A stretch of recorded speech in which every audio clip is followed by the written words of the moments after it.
మహబూబ్ నగర్ జిల్లా కార్యాలయంలో ఏర్పాటు చేసిన మీడియా సమావేశంలో డీకే అరుణ తెలంగాణ ప్రభుత్వంపై ఘాటు వ్యాఖ్యలు చేశారు. బోగస్ మాటలు కాదు, బోనస్ ఎక్కడ అంటూ 6 గ్యారెంటీలు ఎక్కడున్నాయో చెప్పాలంటూ రేవంత్ రెడ్డిని డీకే అరుణ ప్రశ్నించారు. భారతీయ జనతా పార్టీ కార్యకర్తల పిలుపు మేరకు ధాన్యం కొనుగోలు కేంద్రాలను డీకే అరుణ పరిశీలించారు. జిల్లా కలెక్టర్లు మరి చర్యలు తీసుకోవాల్సినటువంటి అవసరం ఉందని చెప్పి సందర్భంగా నేను తెలియజేస్తా ఉన్నా. అబద్ధపు హామీలు, అబద్ధ మోసాలు చేసుకుంటూ ఒక పక్క మళ్ళీ మోదీ గారు అబద్ధాలు చెప్తుందని మన ముఖ్యమంత్రి గారు వేరే రాష్ట్రాల్లో పోయి మాట్లాడడం చూస్తుంటే విడ్డూరంగా ఉంది. ఈడ వాళ్ళు అమలు చేసింది ఏమీ లేదు, కానీ ఈడ 6 గ్యారెంటీలలో 6 గ్యారెంటీలలో వాళ్ళు అమలు చేసినటువంటి చెప్పుకుంటున్నటువంటి ఘనంగా చెప్పుకున్నటువంటి హామీ ఉచిత బస్సు ప్రయాణం మహిళలకు. ఆ ఉచిత బస్సు ప్రయాణం కూడా ప్రహసనంగా మారిపోయింది. ఎక్కడ కూడా బస్ స్టాండ్ల మహిళలు చెప్తున్నారు, మేము బస్ స్టాండ్ నిలబడి బస్ ఆపితే బస్సే ఆపకుండా వెళ్ళిపోతున్నారు. ఇక కొన్ని చోట్ల చెప్తున్నారు మా ఊరికి బస్సులే బంద్ అయినాయి అని. ఇంతకుముందు బస్సులు వస్తున్నాయి, ఇప్పుడు బస్సు వస్తలేవని చెప్తున్నారు. ఇది మీ ఫ్రీ బస్ యొక్క పర్యవసానం. ఫ్రీ బస్సులు అంటారు, ఈరోజు ఊళ్ళకు బస్సులే బంద్ చేసిండ్రు. అది హామీ ఎట్లా నెరవేరినట్టు? ప్రతి ఊర్లో గ్రామాల్లో ఈరోజు బస్సుల సంఖ్యని పెంచుతారా, బస్సుల సంఖ్యని తగ్గిస్తారా? ఉచిత బస్సు అని మీరు బస్సులు తగ్గించుకోవడం మీరు హామీ నెరవేర్చినట్ట?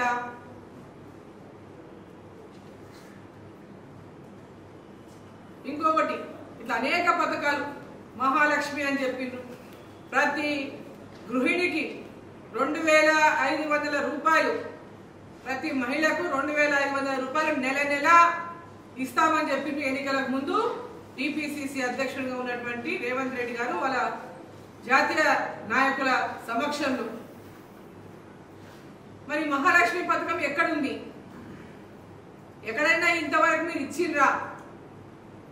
ఏ ఒక్కరికైనా ఈ మహాలక్ష్మి పథకాన్ని మీరు అందజేసిండ్రా? 2000 పెన్షన్ ని 4000 చేస్తామన్నారు. ఎక్కడైనా పెన్షన్ ఇప్పటిదాకా మీరు అందజేసిండ్రా? భర్తలు చనిపోయినటువంటి వితంతులు అనేక మంది పెన్షన్ కోసం కొన్ని 2 ఏళ్ల కిందట 3 ఏళ్ల కింద చనిపోయినటువంటి భర్తలు చనిపోయిన వాళ్ళు ఇప్పటిదాకా ఎదురు చూస్తున్నారు. మీ ప్రభుత్వం వచ్చిన తర్వాత కూడా ఇప్పటిదాకా ఒక్కరికి కూడా వితంతులకు కొత్త పెన్షన్ ఇవ్వలేదు. ఇక రైతు రుణమాఫీ చేసినామని చెప్తున్నారు. రైతు రుణమాఫీ అనేది సగం మంది కూడా మీరు చేయలేదు. సగం మంది కూడా చేయకుండా రుణమాఫీ అయిపోయిందని ఎట్లా చెప్తారు? 40 లక్షల మంది రైతులకు రుణమాఫీ చేస్తామన్నోళ్ళు 22 లక్షల మంది రైతుల రుణమాఫీ చేస్తామని చెప్పుకుంటున్నారు కదా మీరు. మరి ఇది రుణమాఫీ మీ యొక్క గ్యారెంటీ పూర్తయినట్ట? అందరికి ఇవ్వకుండానే రైతు బంధుని రైతు భరోసాగా పేరు మార్చిండ్రు. సంవత్సరానికి 15,000 రూపాయల రైతు భరోసా ప్రతి ఎకరాకి ఇస్తామన్నారు రైతులకు. మీరు ఇంతవరకు ఏ ఒక్క రైతుకైనా మీరు అందజేసిండ్రా? కౌలు రైతులకు కూడా ఇస్తామన్నారు. ఏ ఒక్క కౌలు రైతుకైనా అందజేసిండ్రా?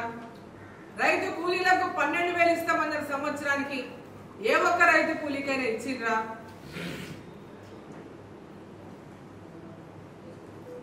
కళ్యాణ లక్ష్మి కింద 1,00,000 రూపాయలు తులం బంగారు అన్నారు. ఎక్కడైనా ఎవరికైనా 1,00,000 రూపాయలు తులం బంగారు ఇప్పటిదాకా మీరు అందజేసిండ్రా? ఈ డిసెంబర్ 9 వస్తుంది, మళ్ళీ డిసెంబర్ 9 పోయిన ఎన్నికలకు ముందు మీరు చెప్పిన మాట, సోనియా గాంధీ గారి పుట్టినరోజు నాడు డిసెంబర్ 9 నాడు మేము అధికారంలోకి వచ్చిన వెంబడే ఈ పథకాలను అన్నిటి కూడా వెంబడే అమలు చేస్తామని చెప్పినటువంటి మాట అబద్ధమా? నిరుద్యోగులకు 4,000 రూపాయల నెల వృత్తి ఇస్తామన్నది అబద్ధమా? డిగ్రీ చేస్తున్నటువంటి అమ్మాయిలకు ఎలక్ట్రిక్ స్కూటర్లు ఇస్తామన్నమాట అబద్ధమా? 5 లక్షల రూపాయలతో గృహలక్ష్మి అందిస్తాం ప్రతి గ్రామంలో ఇల్లు లేని వారికి అని చెప్పిన మాట అబద్ధమా? మరి 10 నెలల్లో ఒక్క ఇల్లైనా మీరు కట్టిండ్రా? ఈ గృహలక్ష్మిలో ప్రధానమంత్రి ఆవాస్ యోజన నిధులు ఉన్నవా లేవా, అవి ఇవి కలిపి 5 లక్షలు ఇస్తున్నారా, కేవలం రాష్ట్ర ప్రభుత్వం నుంచి 5 లక్షలు ఇస్తున్నారా, ఆయుష్మాన్ భారత్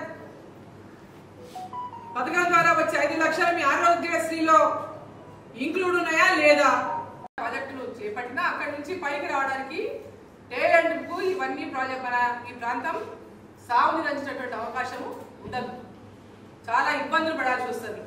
కాబట్టి ఆ ప్రాజెక్టును అక్కడికి లిమిట్ చేసి ఆ ప్రాంతంలో ఎక్కడెక్కడ సాగునీరు ఇంకా ఇవ్వాల్సినటువంటి ప్రాంతాలకు ఇచ్చి ఇక్కడ మహబూబ్ నగర్ పార్లమెంటుకు సంబంధించి ఈ నియోజకవర్గాలకు అన్నిటి కూడా ఒక్కొక్క 1,00,000 ఎకరాలకు ప్రతి నియోజకవర్గంలో నీళ్లు ఇవ్వడానికి జూరాల ప్రాజెక్టు నుంచి నీళ్లు తీసుకొని ప్రతి నియోజకవర్గంలో రిజర్వాయర్లను ఏర్పాటు చేసి ఆ రిజర్వాయర్లకు ఏర్పాటు చేసి ప్రతి నియోజకవర్గంలో కూడా సాగునీరు అందించాలని చెప్పి నేను కోరుతున్నాను. నేను గతంలో కూడా ఇదే మాట చెప్పినా, ఇప్పుడు కూడా ముఖ్యమంత్రి గారు ఇదే కోరుతున్నాను. దీనికి ఇది చాలా ముఖ్యం.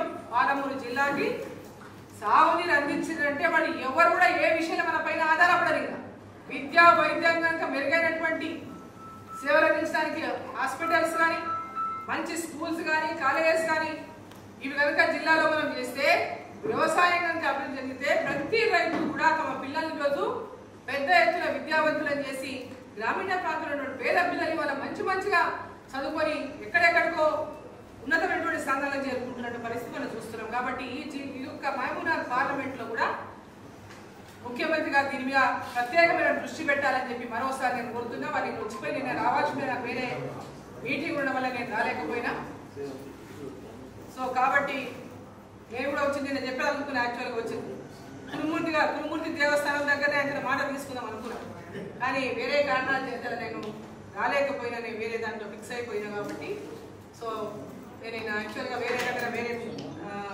వేరే మాకు మీటింగ్ ఉండింది అవుట్ ఆఫ్ స్టేట్లో. సో వచ్చే వరకు లేట్ అవుతుంది కాబట్టి నేను అటెండ్ కాలేకపోయినా. కాబట్టి నేను మీడియా ద్వారా తెలియజేస్తున్నా.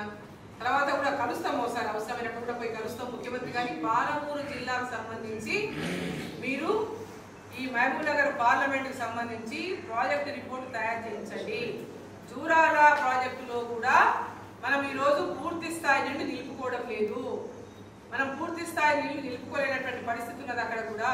కాబట్టి రిజర్వాయర్లని అటు ఆత్మకూరు సైడు, అటు మక్తలు, అటు నారాయణపేట ఎక్కడెక్కడ అవకాశాలు ఉంటే అక్కడ సర్వేలు చేయించి ఆ ఎక్కడెక్కడ రిజర్వాయర్లు కట్టడానికి అవకాశం ఉందో రిజర్వాయర్లను ఏర్పాటు చేయించి గ్రౌండ్ వాటర్ పెరిగేటట్టు, ఆ తర్వాత తద్వారా వాటి ద్వారా సాగునీరు అందించేటట్టు ప్రాజెక్టు రిపోర్ట్ తయారు చేయించి మరి మహబూబ్ నగర్ జిల్లాను సస్యశ్యామలం చేయాలని చెప్పి ఈ సందర్భంగా